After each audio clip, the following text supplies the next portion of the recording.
Welcome friends. आज मैं आपको एक प्रेरणादायी कहानी सुनाऊंगा। कहानी का शीर्षक है यमराज और डाकू।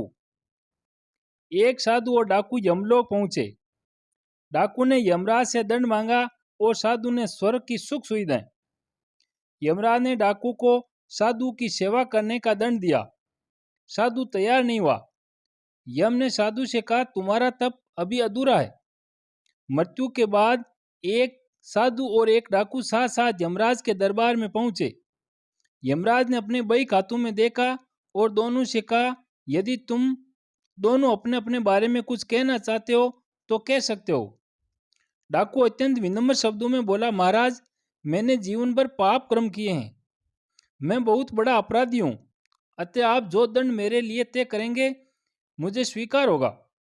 डाकू के चुप होते ही साधु बोला, महाराज, मैंने आजीवन तपस्या और भक्ति की है। मैं कभी असत्य मार्ग पर नहीं चला। मैंने सदैव सत्कर्म ही किए हैं। इसलिए आप कृपा कर मेरे लिए स्वर्ग के सुख साधनों का प्रबंध करें।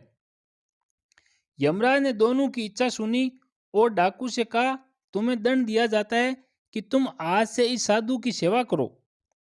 डाकू ने सिर झुकाकर आज्ञा स्वीकार कर ली। यमराज की यह आज्ञा सुनकर साधु ने आपत्ति करते हुए कहा, महाराज, इस पापी के स्पर्श से मैं अपवित्र हो जाऊंगा। मेरी तपस्या तथा भक्ति का पुण्य निरर्थक हो जाएगा।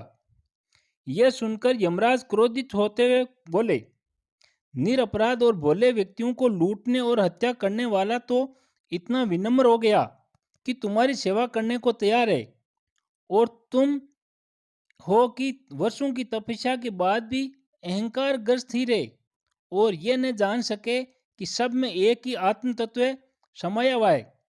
तुम्हारी तपस्या अधूरी है। अतः आज से तुम इस डाकू की सेवा करो।